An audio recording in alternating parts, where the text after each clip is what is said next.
Again, not a fun day in the office on a Sunday after getting beat by a really good Florida State team. But, the one thing I look at the tape, and I thought this after the game, and you feel better, is, just the effort that our kids played with. I mean, I think they played with a lot of passion, a lot of effort. And, you kind of go back and watch just the way they play, how hard they play. Now, did we do everything right? Not as coaches or players, but they played hard. I don't think there was not one loaf on special teams, and we were at 98% effort on both offense and defense, 97.9, I believe, to be exact.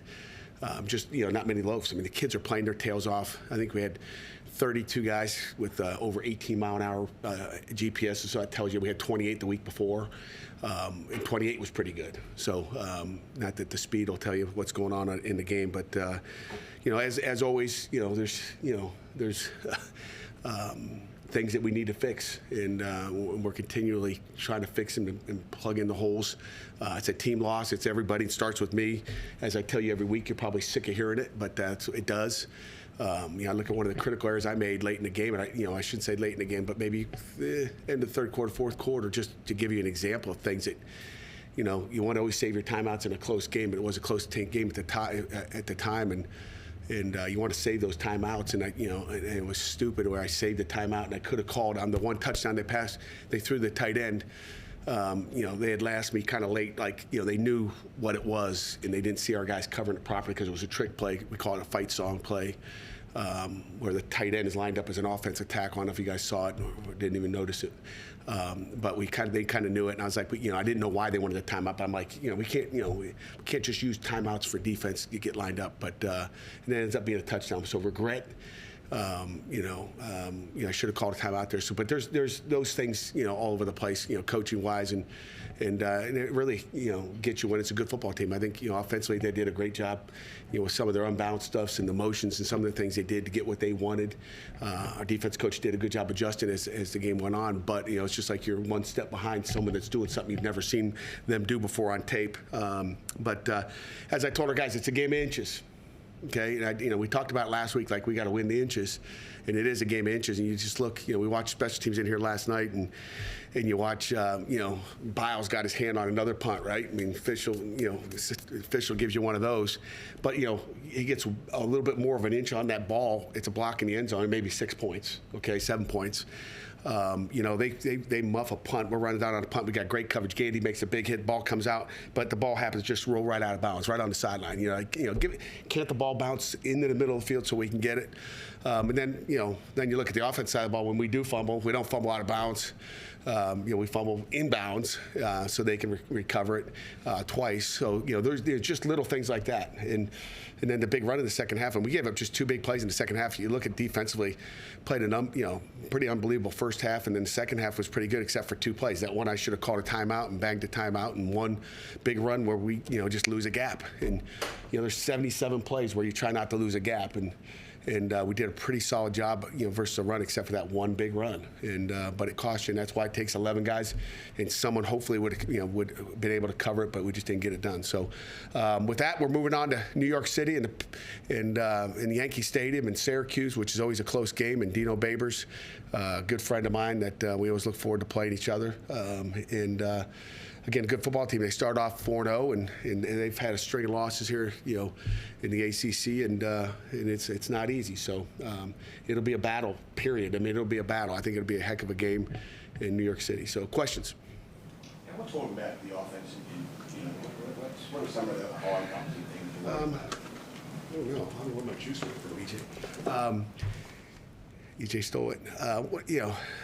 It's a little bit of everything. There's times, we spent 3 hours watching the tape yesterday with the offense and just looking at little detail things, but it's the details. It's some young guys. I mean, I think, again, we talk about just, it's a little bit of everything. I mean, there's things we could do better coaching-wise, and there's things we can do better, as far as just fundamentally and structurally.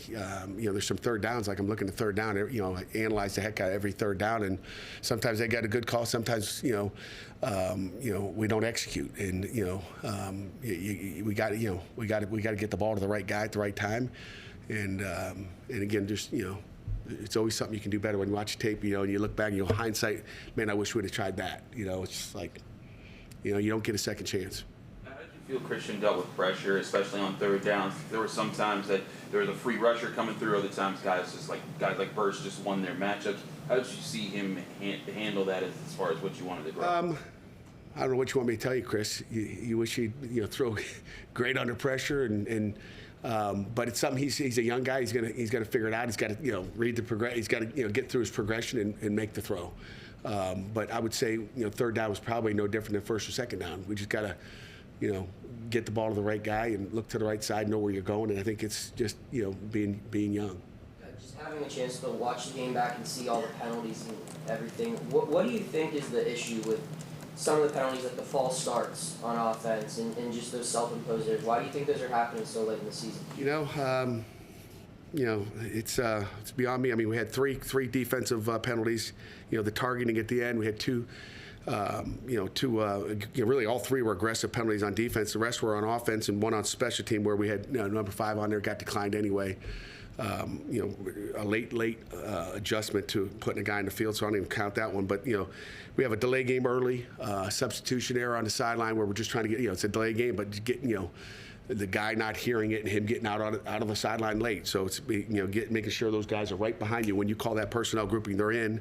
We had 4 false starts and 2 of them were on Sebo, Captain Sebo, which you don't expect to see it out of your senior tailback. And defense looks like he's blitzing and he just kind of gets anxious, and sometimes it happens. You hope it doesn't happen ever, and you especially don't want it to happen in a big game. And you wish those kinks would be out early. You got another one on Zabovic. It looks like 2 of them are on Zabovic, but one's on Zabovic, one's on Terrence Moore because Terrence doesn't snap the ball. So it looks like it's Blake, but it's not. Visually, and I don't know who the officials might have called it on Blake, but they're not right there either because they don't know when the ball is supposed to be snapped. We do. So that sideline penalty, I can't tell you about that one. And Branson had 2 holding penalties. Those 2 defensive ends are about as athletic as you get. One he grabs and pulls the guy down, and again, it doesn't look like a holding, but it is. You can't throw a guy down. It looks like you're grabbing him, but their tight end on one of their screens grabs and throws a guy down, and there's no call. I just want it to be consistent, but the guy had no factor in the play. But we got to clean it up. It's a penalty, and we got to clean them up, and that's pretty much the gist of what those are. And they got to get cleaned up. And we were good a week ago, I believe. And you go up and down. On Gavin's penalty, do you know what they were reviewing after the call? I don't know. I have no idea. To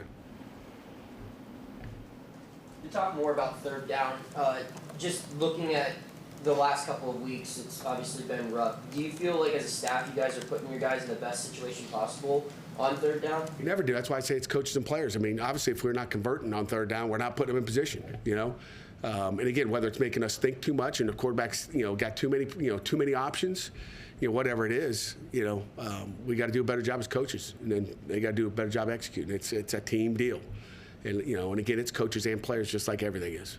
So yeah, we got to do a better job putting them in position.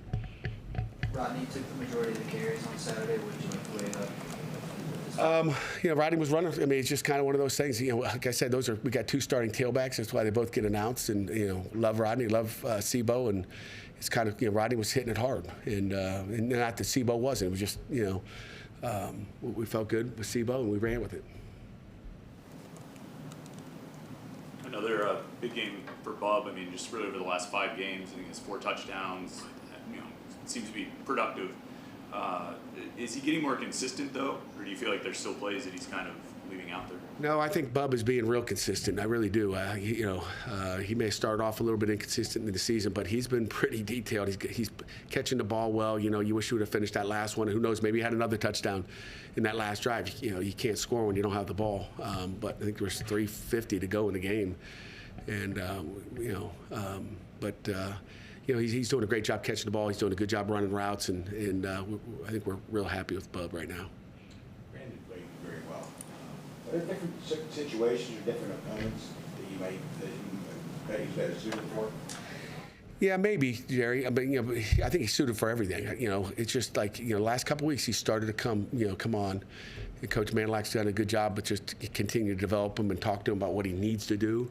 And Brandon's done it. He's just like, we went into that game saying, based on the last 2 weeks, practice-wise, you're playing physical. He's just getting downhill. He's not thinking too much. I think he's thinking too much sometimes, so we've gotten the thinking out of it and started to use his physical ability more than, we're not worried about his mind right now. Like, read your keys. It ain't that hard. Get downhill and smack someone in the mouth. That's what we want to do, and that's what he's been doing, and it's, I think he's, with his 10 tackles and 2.5 TFLs and all that stuff, I think it's starting to pay off for him where he's going, hey, it's working, just play football. It ain't that hard. How have you seen the progression of your safeties? You got guys coming into the season looking for new blood there with the guys you sent to the NFL. Have you seen that group grow this year? Yeah, I think little by little we're gaining experience back there, playing more and more guys. You saw Cruz back there. I think I told you he was going to get in the game. And Steph Hall's gotten in and got some valuable reps as well. So it's good to see those guys grow. I think it helps them during the week practicing wise because they got some and then they go out and they're a little bit more bright eyed and ready to practice and be ready for the next week. But I think when you look at Donovan, PJ, and Javon, the three guys that are playing a ton of football back there, I think they've little by little gotten better. I know Donovan, kicks himself in the head with a couple missed tackles, that one on 84 over the middle, and he's been our best, most consistent tackler. So you don't see that very often. He's got to take one more step a few times and come across the thigh boards, even an early tackle. So he had a couple missed tackles, which is uncharacteristic of him. But I think overall, little by little to get better. I'd like to see, Javon have a couple interceptions. I think he's had an opportunity for at least 3 interceptions. So that's the, game of inches. There's another inch that, you could change the game with a pick right there at the 50-yard line, whatever it was. But we got to take advantage of that. Rylan Gandy played, really the last 2 weeks he's played a decent amount of snaps late in the game. Will you try and keep doing that over the next 3 weeks to get him more? Yeah, we will. First of all, he's done one unbelievable job on special teams. You saw the big hit. The things that people don't notice is, sometimes him running down on punt team. And the other thing they don't notice is what he's doing to their gunners on our Rangers unit, our punt block team, whatever you want to call it. Nobody shut down their gunners all year, of running down the field. No one touched them. They just kind of ran by whoever's out there covering them every snap. And if you go back and watch the videotape, you talk about effort, he's wiring them up at the line of scrimmage. It's like, whoa. They couldn't. No one blocked him all year, and he did. And obviously that was pointed out last night, in front of the entire team on, how he's playing. Is it encouraging to see stuff like that from Rylan, considering that you got 3 starters? Yeah, and it's probably long awaited. Maybe we should have got it started, as coaches, a little bit, earlier. We got, and again, I see, we mentioned it 3 weeks ago. We just we got to get him going, because he's, you're always scared as a coach. We're all trying to win football games, and you go back to the opener. You guys remember the opener? He got pushed over, and then you're like, oh gosh, you get afraid. And we got to, coaches can't be afraid. He's a really good player. He's athletic. He's tough. He's reliable. I love Rylan Gandy, and he's just going to continue to get better. I think as the more we get to play him. You find a way to get a lot of young guys in the game in a lot of different positions. You're going to try and maybe get Nate into the game a little bit, quarterback. I don't know. Haven't thought about it. Good question for Coach Signetti. Coach, you've obviously been at Yankee Stadium before, back in 2016 in the Pinstripe Bowl. What are the logistics and the difficulties, or maybe the interesting positives about coaching in a baseball stadium? I think they've measured properly. It's a 100-yard field, and some of the end zones get a little tight if you're throwing a 7 right into the pylon. But I don't know if it'll be a big difference. It's a historic site. It's Yankee Stadium. It's the middle of Brooklyn, I think, right? It's Brooklyn. The Bronx. Sorry, guys. The Bronx. I don't know how many times I've been there. A dozen times. You think I know where the heck it is? In the Bronx, I know how to drive there. It's a great place to play. We're excited to go.